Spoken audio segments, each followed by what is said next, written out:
हमने monopolistic competition किया था पीछे। आज हम इसके फीचर्स देखेंगे। क्या है इसके फीचर्स? फर्स्ट है large number of forms and buyers. जो नंबर ऑफ फॉर्म्स होती हैं वो लार्ज होती हैं और बायर्स भी लार्ज होते हैं। इसमें मीन्स फर्मों और जो क्रेता हैं उनकी संख्या अधिक होती है। As under perfect competition there are large number of buyers and firms. Also the size of each firm under monopolistic competition is small. Each firm has a limited share of market. कहते हैं जिस तरह perfect competition में firms और buyers उन दोनों की क्या होती है, साइज़ लार्ज होता है, लार्ज नंबर में होते हैं। उसी तरह मोनोपोलिस्टिक कंपटीशन है, उसमें भी जो फर्म्स हैं वो लार्ज नंबर की होती हैं और बायर्स भी लार्ज नंबर के होते हैं। लेकिन क्या होती हैं, स्मॉल साइज़ की होती है, मीन्स छोटे छोटे आकार की होती हैं। जो ये फॉर्म्स होती हैं ना, वो क्या होती हैं, स्मॉल साइज़ की होती हैं। हर एक फॉर्म का मार्केट में एक लिमिट शेयर होता है। एक उसकी जो कंट्रोल होता है मार्केट में, उसका एक लिमिटेड मतलब सीमित मात्रा में होता है। मीन्स क्या है, इसमें लार्ज नंबर ऑफ फॉर्म्स भी हैं, बायर्स भी हैं, जैसे परफेक्ट कंपटीशन में होता है।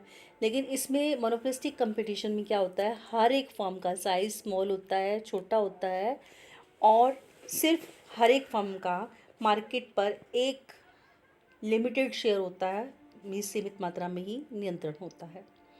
नेक्स्ट है प्रोडक्ट डिफ्रेंशिएशन, वस्तु विभेद बोलेंगे हम जिसको।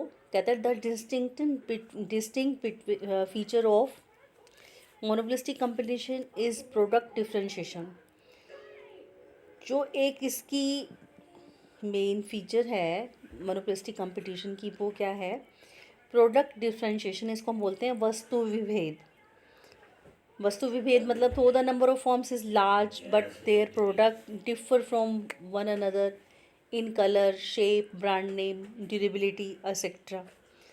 कहता है कि जैसा कि लार्ज नंबर ऑफ होती हैं, क्या फॉर्म्स बड़ी मात्रा में, बड़ी संख्या में होती हैं, लेकिन उनके प्रोडक्ट जो होते हैं एक दूसरे से, प्रोडक्शन उसके साइज़ में, उसके शेप में, उसके कलर में, उसके ब्रांड नेम में, उसके ड्यूरेबिलिटी मीन्स टिकाऊपन में, वो क्या होती हैं, एक दूसरे से कुछ डिफर होते हैं, अलग होते हैं।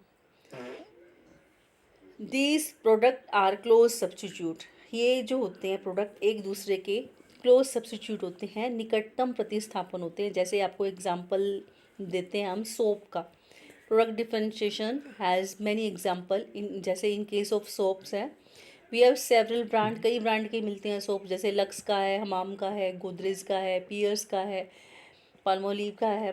तो ये इसी तरह टी है, लिप्टन की है, ब्रुक बॉन्ड की है, ताजमहल है, टूथपेस्ट है, फॉरेंस, क्लोजअप, कॉलगेट, ये सारे क्या हैं, क्लोज सब्स्टिट्यूट है। जैसे आपको एग्जांपल दिया जाए कि मान लो लिप्टन और ब्रुक बॉन्ड टी है, तो मान लो लिप्टन फर्म ने क्या किया, प्राइसेस हाई कर दिए, तो वो क्या करेंगी, उसका सब्स्टिट्यूशन है, क्लोज सब्स्टिट्यूशन है, निकटतम प्रतिस्थापन है, क्या ब्रुक बॉन्ड यूज़ कर लेगा। तो मीन्स कहने का क्या है कि each firm can decide its price policy independently. हर एक फॉर्म अपनी प्राइजेस इंडिपेंडेंट, स्वतंत्रता, अपनी मतलब उन्हें फ्रीडम होती है, अपने प्राइस पॉलिसी फिक्स करती हैं।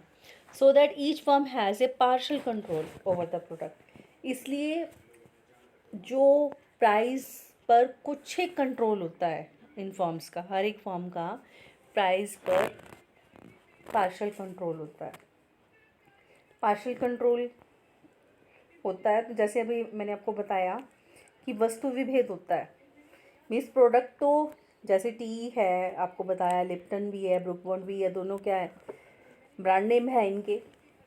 तो ब्रांड नेम अलग हो सकता है, कलर अलग हो सकता है, शेप अलग हो सकती है, ड्यूरेबिलिटी अलग हो सकती है, लेकिन इनका क्या होता है, क्लोज सब्स्टिट्यूशन होता है इन प्रोडक्ट्स का।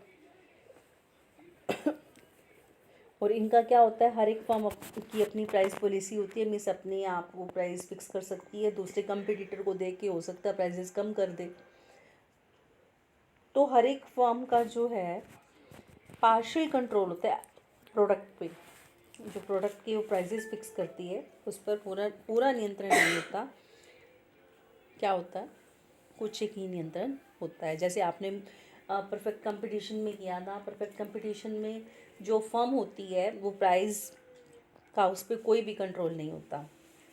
प्राइस कौन फिक्स करता है, फर्म फिक्स करती है। लेकिन जो मोनोपली थी, मोनोपली में कौन प्राइस फिक्स करता है, उस पर फुली कंट्रोल होता है। किसका, मोनोपोलिस्टिक का, एकाधिकारी का पूरा कीमत पर नियंत्रण होता है। लेकिन मोनोपोलिस्टिक कंपटीशन में पार्शियल कंट्रोल होता है। देखो पार्शियल कंट्रोल कैसे होता है, आंशिक नियंत्रण कैसे होता है कि एक कंपटीटर ने प्राइसेस कम कर दिए तो उसको कम करने पड़ेंगे, वो अपनी मर्ज़ी से नहीं लेगा प्राइस। अगर वो अपनी मर्ज़ी से लेगा तो क्या होगा, उसका प्रोडक्ट सेल नहीं होगा। तो ये ध्यान रखना, परफेक्ट कंपटीशन में प्राइस पर फर्म का कोई कंट्रोल नहीं होता। प्राइस क्या होती है, टेकर होती है फर्म।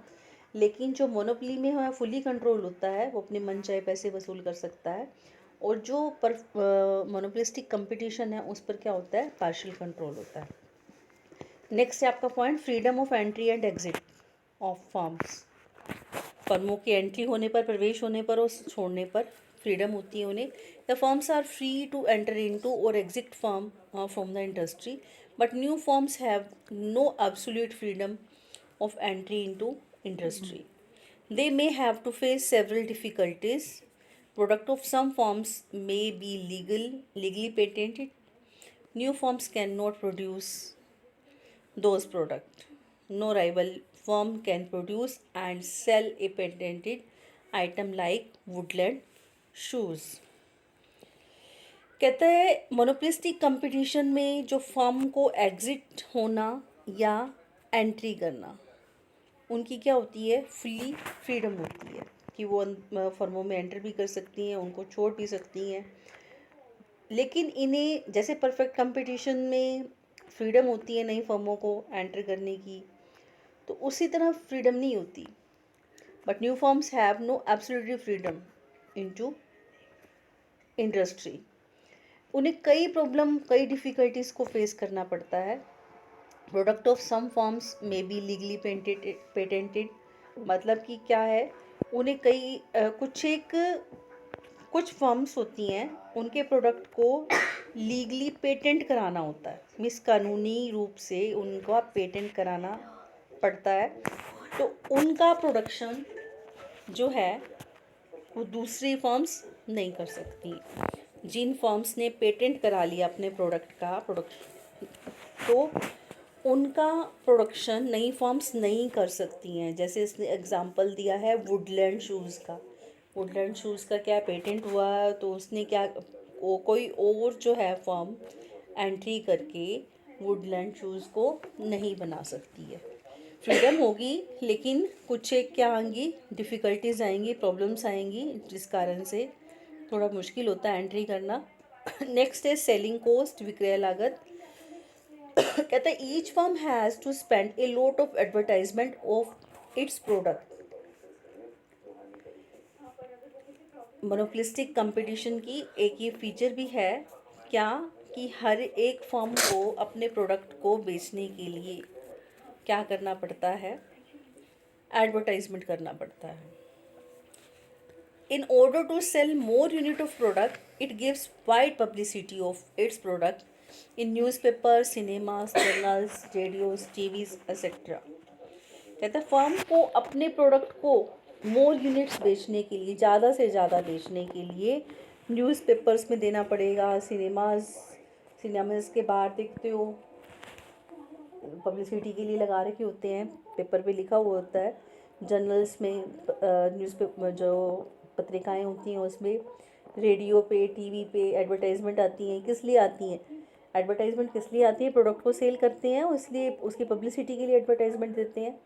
जो एक्सपेंसेस होते हैं एडवर्टाइजमेंट के और पब्लिसिटी के, इसको क्या बोलते हैं, सेलिंग कॉस्ट बोलते हैं।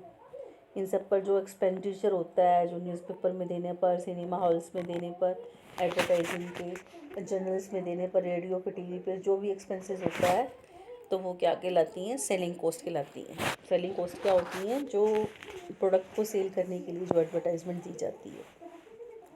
लेस मोबिलिटी, कम गतिशीलता।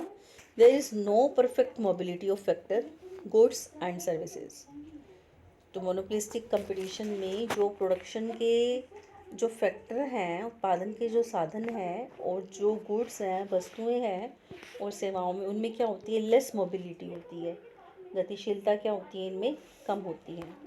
नेक्स्ट है लैक ऑफ परफेक्ट नॉलेज, अपूर्ण ज्ञान। सेलर और बायर हैं प्रोडक्ट के, seller and buyer of product and owner of factor of production do not have perfect knowledge about the price of product and factor services. Monopolistic competition में जो क्रेता है और जो फैक्टर्स के ऑनर हैं, प्रोडक्शन करने वाले, लैंड, पेपर, कैपिटल, एंटरप्रेन्योर, उन्हें जो है नॉलेज नहीं होती प्रोडक्ट के प्राइसेस के बारे में और फैक्टर सर्विसेज के बारे में। जो फैक्टर दे रहे हैं, जो सेवाएं दे रहे हैं फैक्टर्स, उन्हें प्राइसेस का क्या होते हैं, नॉलेज नहीं होती। It is so because due to product differentiation, ऐसा किस लिए होता है, वस्तु विभेद होने के कारण होता है। It is not possible to compare the price of different product. कहता है वस्तु विभेद होने के कारण, it is so because due to product differentiation it is not possible to compare price of different product. तो डिफरेंट प्रोडक्ट्स को compare करना, उनकी तुलना करना क्या होता है, संभव नहीं होता। Likewise factor of production are also not fully aware of the price being paid by different firms for the services of factors. अब देखो बच्चों, इसमें दो के बारे में बताया है, सेलर और बायर्स प्रोडक्ट के, और owner of factors of production, जो फैक्टर्स हैं प्रोडक्शन के उनके बारे में, और दूसरा सेलर और बायर के बारे में। उनको क्या होती है, नॉलेज कम होती है। किसको, बायर को। बायर को नॉलेज नहीं होती है किसके बारे में, वस्तु खरीदने के बारे में। क्यों नहीं होती, क्योंकि प्रोडक्ट डिफ्रेंशिएशन के कारण उनमें कंपैरिजन करना संभव नहीं होता। प्रोडक्ट डिफ्रेंशिएशन बताया था तुम्हें, वस्तु विभेद के कारण। वस्तु विभेद किसके कारण हो सकता है, कलर के कारण, शेप के कारण, ब्रांड नेम के कारण। इस तरह फिर अब ये कह रहा है कि factor of production are also not fully aware, जो फैक्टर्स हैं प्रोडक्शन के वो भी फुली अवेयर नहीं होंगे।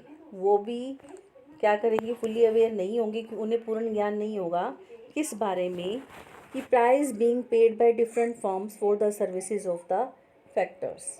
उत्पादन के साधनों को भी कहता है ये पूर्ण ज्ञान नहीं होता कि विभिन्न फर्में जो हैं साधनों की सेवाओं के लिए क्या कीमत दे रही हैं। जैसे कि एक लेबर है, एक वो फर्म में काम कर रहा है, उसे वहाँ सैलरी मिल रही है, उसको 10,000 रुपये मान लो, तो दूसरी फर्म क्या दे रही है उसकी सैलरी, उसको इसके बारे में नॉलेज नहीं है, मीन्स क्या है, उसे लेस नॉलेज है। नेक्स्ट है no price competition, non price competition, गैर कीमत प्रतियोगिता। Other feature of monopolistic competition क्या है, फर्म का may compete with each one another without charging the price of their product। देखो बच्चों क्या कह रहा है कि मोनोपोलिस्टिक कंपटीशन की एक फीचर क्या है, कि इसके अंतर्गत जो डिफरेंट फर्म्स होती हैं वो प्राइसेस में चेंज किए बिना, प्राइसेस में चेंज नहीं कर रही हैं। नॉन प्राइस कंपटीशन है, गैर कीमत, मीन्स प्राइसेस में चेंज नहीं कर रही हैं और कस्टमर्स को क्या कर रही हैं, फिर भी कस्टमर के साथ कंपटीशन कर रही हैं। कैसे करेंगी कंपटीशन, ये बिना प्राइस में चेंज किए कस्टमर्स को और फैसिलिटीज़ प्रोवाइड करा रही हैं, या और कोई और गिफ्ट देके उसके साथ अट्रैक्ट कर रही हैं। जैसे कि मान लो एक एग्जांपल देते हैं आपको, if you buy 1 packet of Surf, आपने एक पैकेट सर्फ का ख़रीदा, may get 1 glass tumbler free with it. Surf का एक पैकेट ख़रीदा तो आपको एक गिलास मिला उसके साथ free price.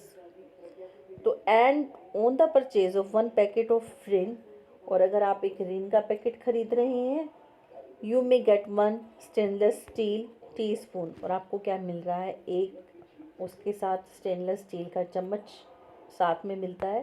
थर्स firms compete in attracting potential buyers by offering them gifts and other services।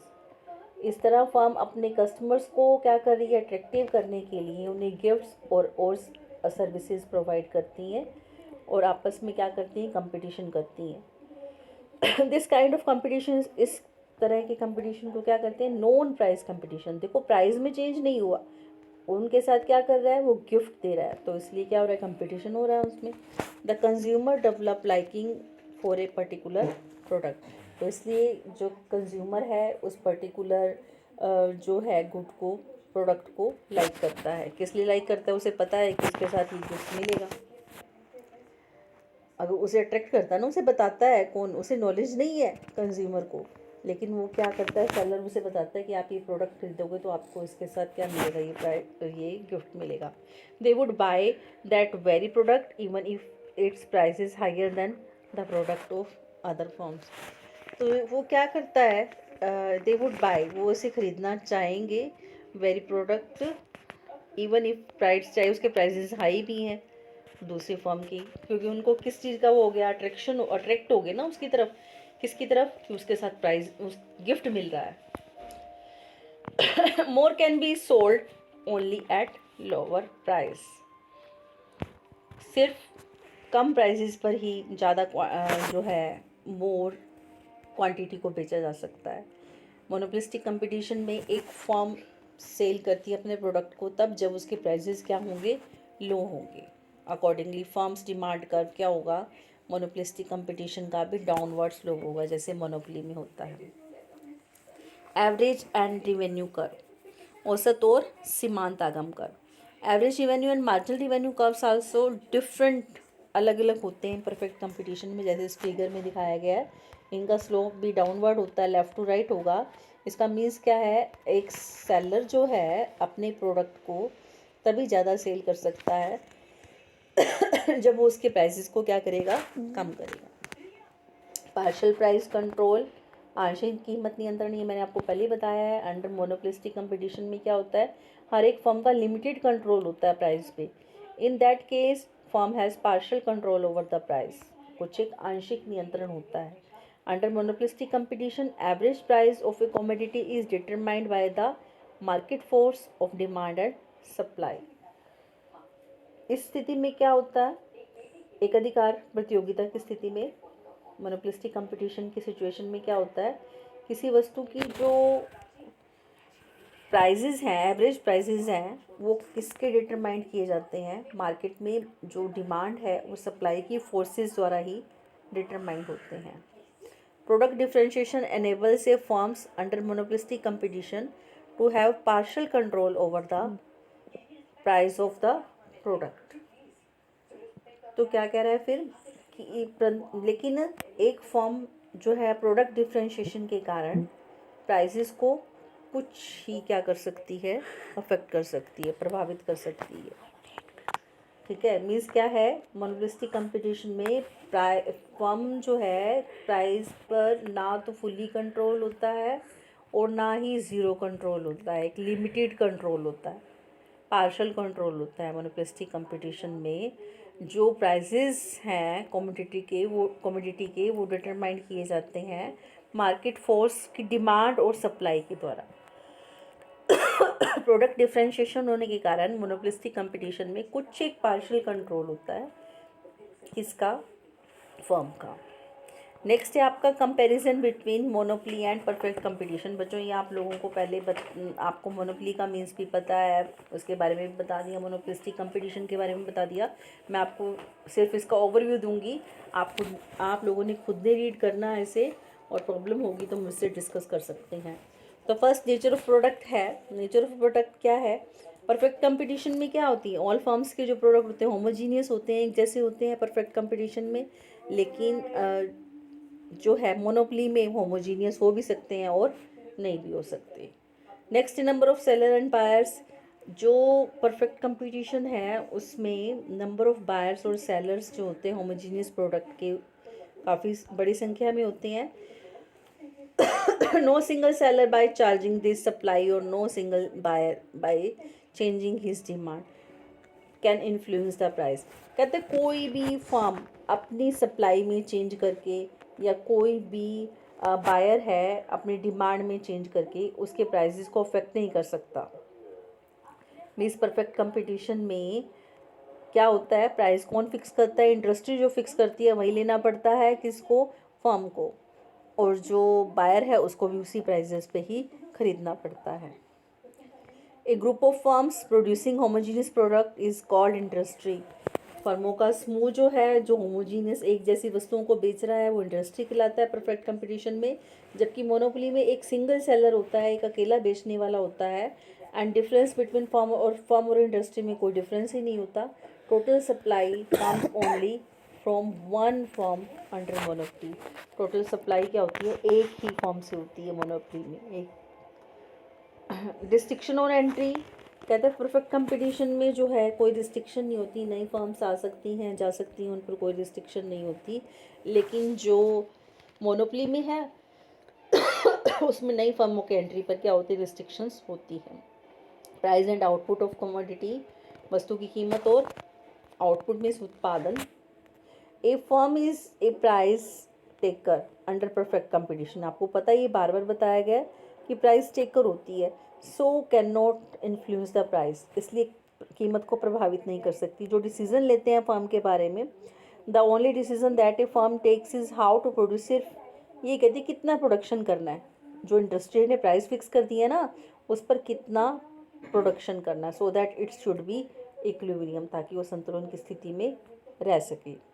और मोनोपोली में मोनोपोलिस्टिक खुद प्राइस मेकर है, वो डिटरमाइन करता है कितने प्राइस फिक्स करने हैं, प्राइस और आउटपुट दोनों फिक्स करता है, दोनों चीज़ें ही डिटरमाइन करता है।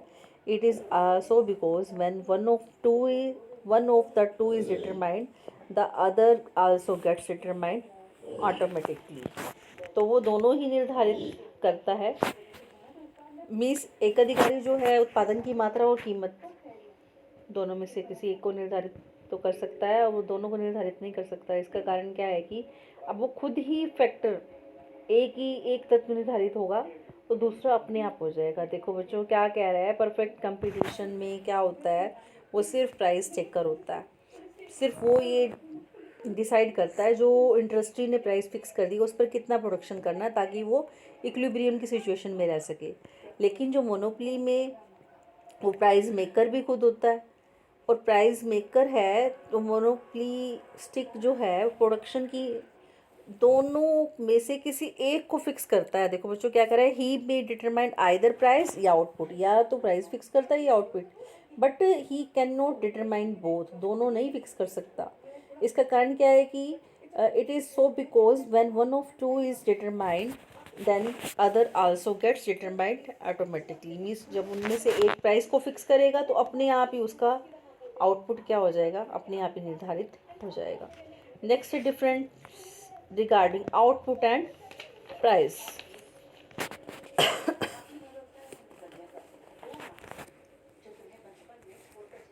कीमत और जो आउटपुट है उसमें क्या अंतर है। Price under monopoly is higher in the long run than under perfect competition but output is lower. कहते हैं लॉन्ग रन में परफेक्ट कंपटीशन के कंपैरिजन में जो मोनोपोली में है उसमें क्या होती है, प्राइजेस ज़्यादा होते हैं, प्रोडक्शन कम होता है। इसका कारण it is so because in long run equilibrium situation price is equal to minimum average cost under perfect competition corresponding to normal profits, but under monopoly it is not so because the monopolistic earns supernormal or abnormal profits even in long run। देखो क्या कह रहा है, long run में जो perfect competition है उसके compare में मोनोपोली की जो सिचुएशन है उसमें प्राइसेस क्या होते हैं, ज़्यादा होते हैं और प्रोडक्शन कम होता है। इसका कारण क्या है, लॉन्ग रन में जो परफेक्ट कंपटीशन है उसकी सिचुएशन में मिनिमम एवरेज कॉस्ट के बराबर होती है, एसी के इक्वल होती है। इस सिचुएशन में क्या होता है, उसे नॉर्मल प्रॉफिट मिलते हैं। आपने पहले किया था परफेक्ट कंपटीशन में लॉन्ग रन में क्या मिलता है, नॉर्मल प्रॉफिट मिलते हैं। इस सिचुएशन में फर्म को नॉर्मल प्रॉफिट मिलते हैं, जबकि मोनोपोलिस्टिक में ऐसा नहीं होता। मोनोपोलिस्टिक में लॉन्ग रन में भी सुपर नॉर्मल प्रॉफिट ही मिलते हैं। नेक्स्ट है डिफरेंस रिगार्डिंग प्रॉफिट, लाभ संबंधी अंतर। Freedom of entry forces profits to come to the normal level under perfect competition. Perfect competition में नई फर्मों की क्या होती है, आने की कोई रिस्ट्रिक्शन नहीं होती, उन पे फ्रीडम होती है, तो क्या मिलते हैं, नॉर्मल प्रॉफिट मिलते हैं। देखो क्या हुआ, एक फर्म को देखते हुए कि वो सुपर नॉर्मल प्रॉफिट अर्न कर रही है, दूसरी फर्म में एंटर कर जाएंगी, फर्म में एंटर करेंगी तो सप्लाई बढ़ जाएगी, सप्लाई बढ़ेगी तो अपने आप प्राइसेस कम करने पड़ेंगे, तो क्या होगा, क्या मिलेंगे, अंडर परफेक्ट कंपटीशन में नॉर्मल प्रॉफिट ही मिलते हैं। In monopoly other hand profits continue be above normal, normal से ज़्यादा होते हैं क्योंकि नई फर्म की एंट्रीज पर रिस्ट्रिक्शन होती है। शेप ऑफ डिमांड कर्व, जो डिमांड कर्व है आपको पता है परफेक्ट कंपटीशन में ओ एक्स एक्सिस के इक्वल होता है, ए आर और एम आर इक्वल होंगे, और जबकि मोनोपोली में ए आर की शेप क्या होती है, ऊपर से नीचे की ओर झुकी हुई थी, जैसे डायग्राम में दिखा रखी है। नेक्स्ट है पॉसिबिलिटी ऑफ प्राइस डिस्क्रिमिनेशन, कीमत विभेद की संभावना।